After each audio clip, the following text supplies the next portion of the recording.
In the frozen trenches of Stalingrad, across the muddy fields of Ukraine, and through the dense forests of Belarusia, German soldiers began adopting a peculiar modification to their standard Wehrmacht uniforms during the winter and spring of 1943. They folded down the collars of their tunics and greatcoats, turning them inward against the fabric rather than keeping them upright in the traditional military fashion. This seemingly minor adjustment to their appearance carried profound implications that extended far beyond mere aesthetics or comfort. It represented a fundamental shift in the psychological landscape of the Eastern Front, a tacit acknowledgement of vulnerability, and a desperate attempt to maintain some measure of survivability in an increasingly hostile environment where the rules of warfare had transformed into something far more brutal and unforgiving than anything the German military establishment had anticipated. The practice emerged during one of the most catastrophic periods in German military history.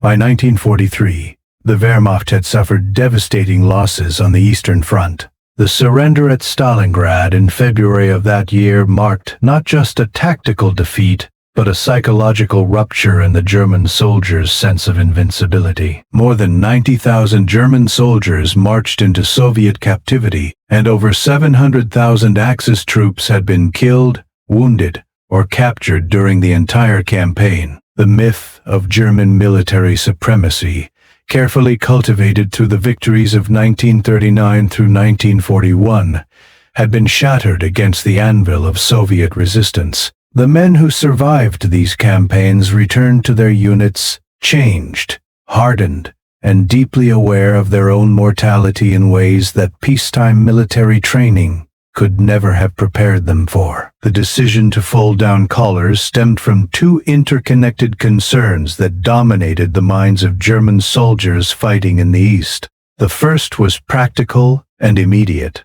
The upturned collar of the standard Wehrmacht tunic, designed to present a sharp, disciplined military silhouette and to provide some protection against the elements, had become a liability in the close-quarters combat that characterized much of the fighting in 1943. The white or light-colored interior of these collars, when worn upright, created a distinctive contrast against the field gray of the uniform. In the debris-filled urban environments of cities like Stalingrad and Kharkov, where combat often took place at distances of mere meters rather than hundreds of yards, this contrast served as an aiming point for Soviet snipers who had become extraordinarily proficient at their deadly craft.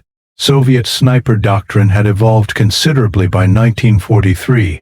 The Red Army had recognized early in the war that well-trained marksmen could inflict casualties far out of proportion to their numbers, and more importantly, they could create an atmosphere of persistent dread among enemy forces. Soviet snipers were not simply shooters, but psychological warfare specialists, who understood that every shot, every casualty, every moment of uncertainty contributed to the erosion of enemy morale. They were trained to target officers and non-commissioned officers first, identifiable by their bearing, their position within formations, and crucially, by elements of their uniform that distinguished them from ordinary soldiers. The upturned collar, combined with other markers of rank or leadership, made German soldiers conspicuous targets.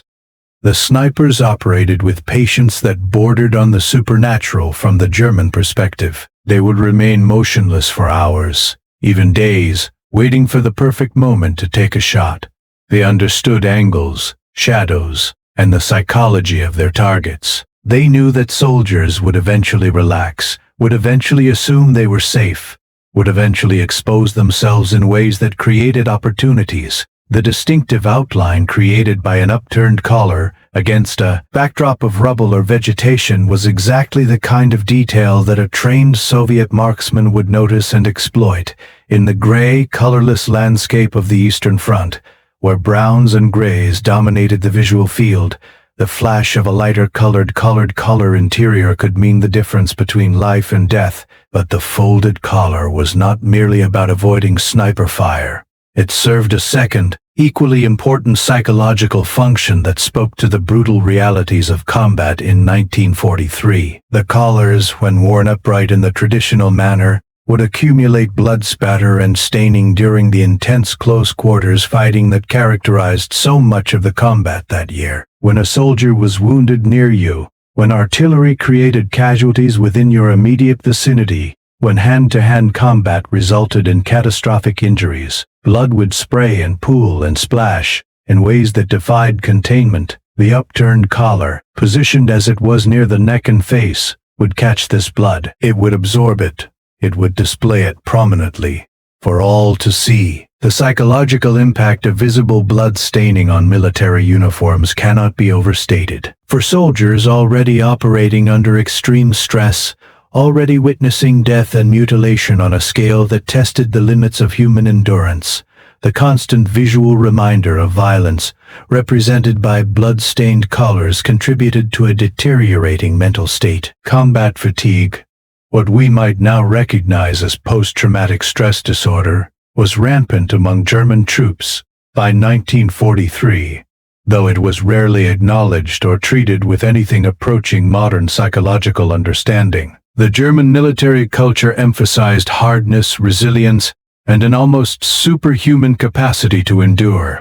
Admitting to psychological distress was seen as weakness, as a failure of character rather than a natural human response to unnatural circumstances. Soldiers learned to manage their psychological state through whatever means available to them. Folding down the collar meant that blood spatter would hit the exterior field gray surface of the uniform rather than the lighter interior fabric. Field gray, by its very nature and design, was meant to be a practical color that would not show dirt, mud, and yes, blood as readily as lighter colors. The German military had chosen this particular shade precisely because it blended with a variety of environments and because it was forgiving of the inevitable staining that came with field service. By folding the collar down, soldiers ensured that the evidence of violence, the physical traces of combat, would be less visible to themselves and to their comrades. This might seem like a small thing, a minor adjustment of minimal consequence, but in the context of total war, of combat that ground on day after day, week after week, month after month, these small measures of psychological self-preservation became crucial. A soldier who could look at his uniform and not see the blood of his friends, who could avoid the constant visual reminder of mortality, might maintain his effectiveness just a little bit longer.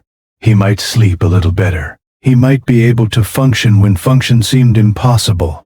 The German military machine, despite its emphasis on discipline and hardness, was still composed of human beings, and human beings have limits to what they can process and endure. The practice of folding collars spread through the German forces on the Eastern Front, not through official channels or written orders, but through the organic transmission of survival knowledge that characterizes all military forces in combat. Soldiers talk to each other. They observe what works and what does not work.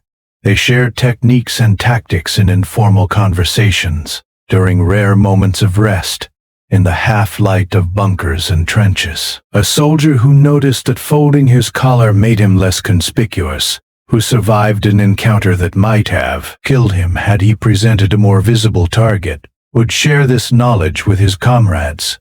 The practice would spread from squad to squad, from company to company, creating a visible marker of experience and adaptation.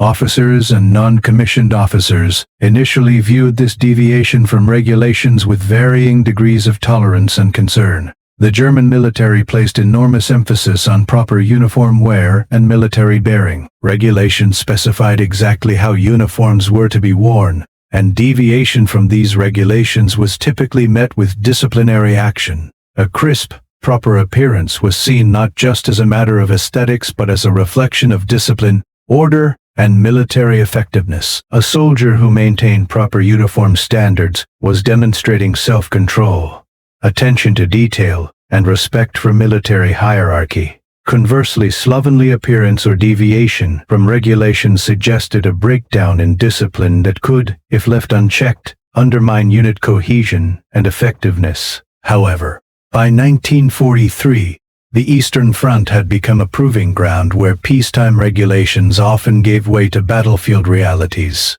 Officers who might have insisted on perfect uniform compliance in 1941 had seen too much death, had lost too many men, to concern themselves overly with collar positioning, when the alternative might mean losing another soldier to a sniper's bullet.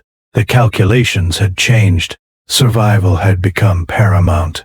And if folding a collar contributed to survival, many officers were willing to overlook the technical violation of uniform regulations. This represented a significant shift in German military culture, a recognition that the war in the East was unlike anything they had prepared for and that adaptation was necessary. Some officers even encouraged the practice, understanding that unit morale and combat effectiveness depended on soldiers feeling that they had some agency, some control over their fate in an environment that seemed designed to strip away all sense of control.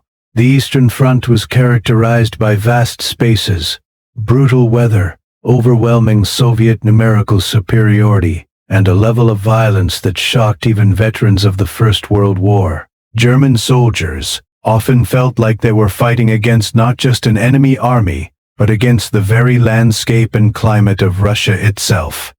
In such an environment, small measures that gave soldiers a sense that they could protect themselves, that they could take action to improve their odds, became psychologically important. The collar-folding practice also reflected the changing nature of combat itself in 1943. The war had evolved from the mobile, mechanized warfare of the initial invasion into something much more static and grinding.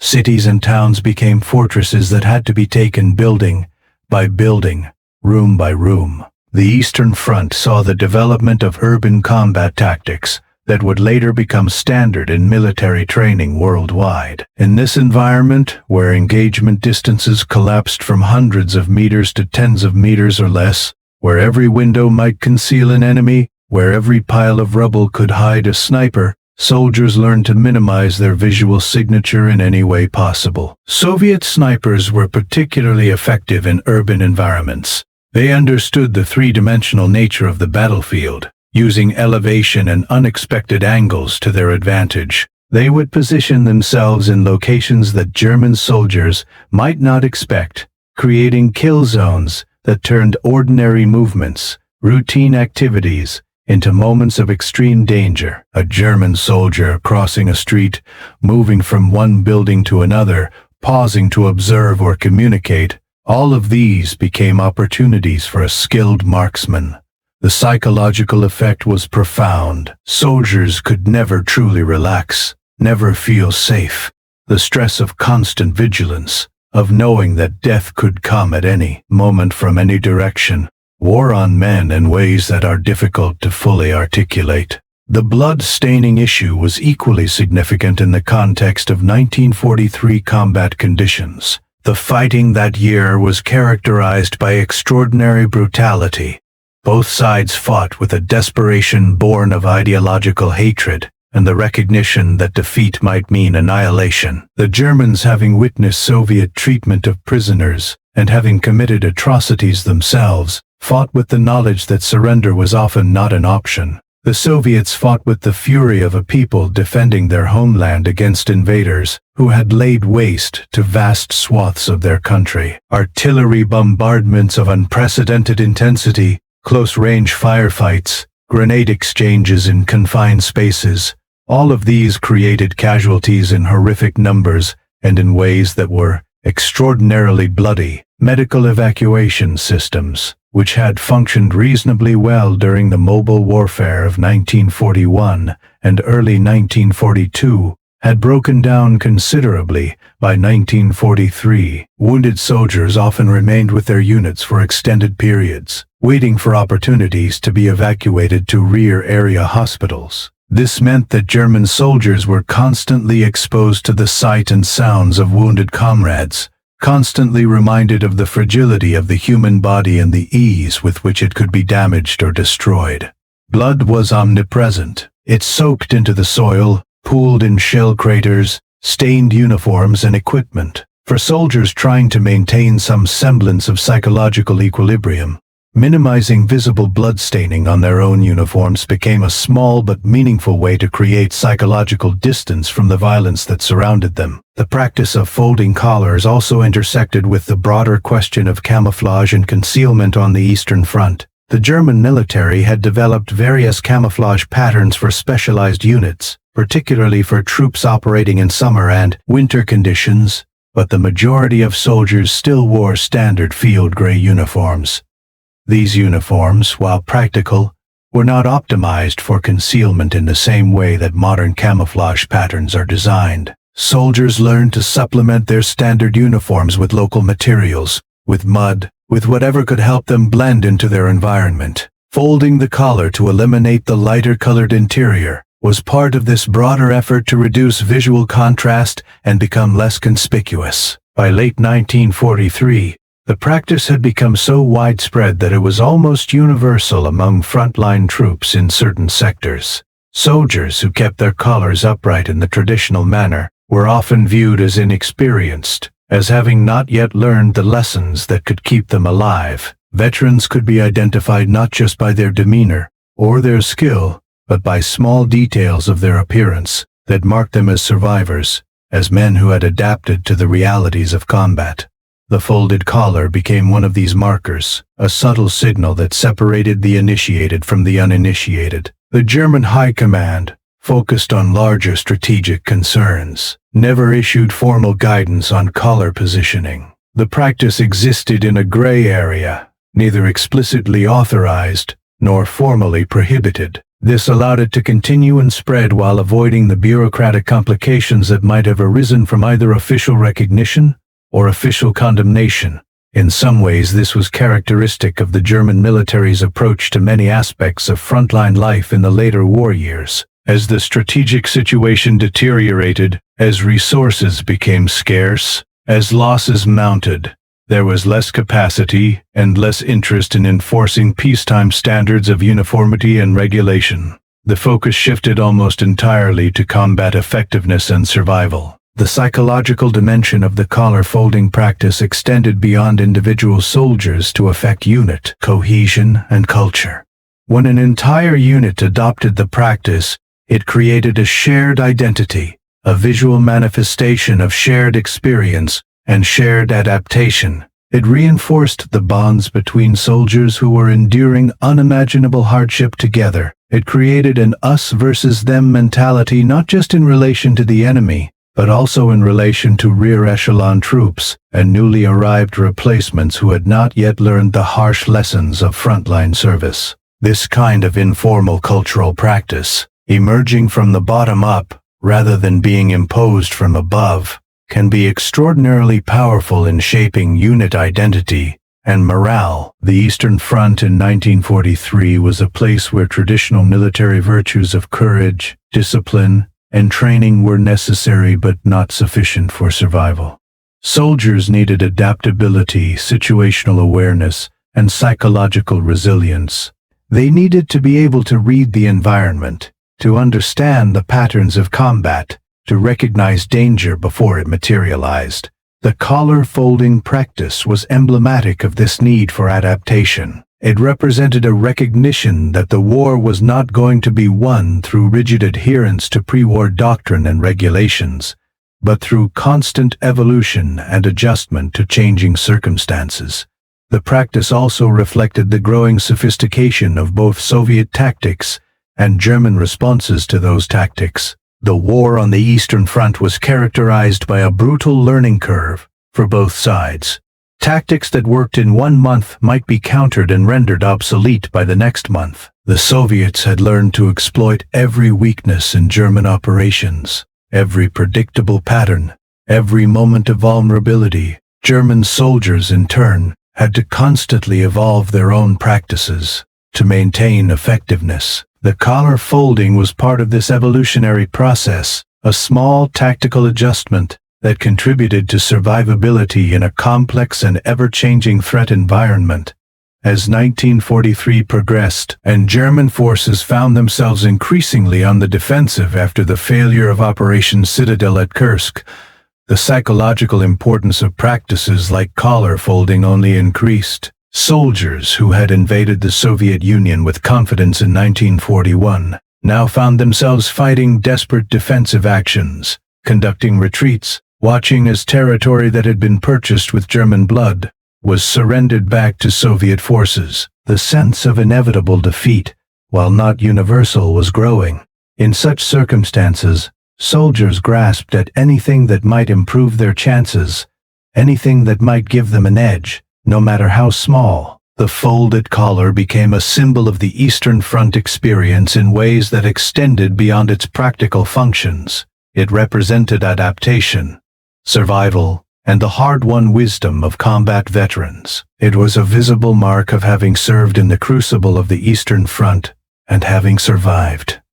For soldiers rotating back to Germany or being transferred to other theaters, the instinct to fold the collar often persisted, carrying with it the memories and lessons of service in the East. In this way, the practice served as a kind of physical manifestation of trauma and experience, a bodily memory of danger that persisted even after the immediate threat had passed. The phenomenon of German soldiers folding their collars in 1943 encapsulates the often overlooked reality that warfare is not just a matter of strategy, tactics, and material resources, but also a deeply human experience shaped by psychology, adaptation, and the constant search for ways to maintain function in the face of overwhelming stress. These soldiers, caught in a war that had grown far beyond anything their nation's leadership had anticipated, found in this simple gesture a way to assert some small measure of control over their fate, to protect themselves not just physically but psychologically, and to signal their membership in the hard community of frontline veterans who had learned to survive against extraordinary odds.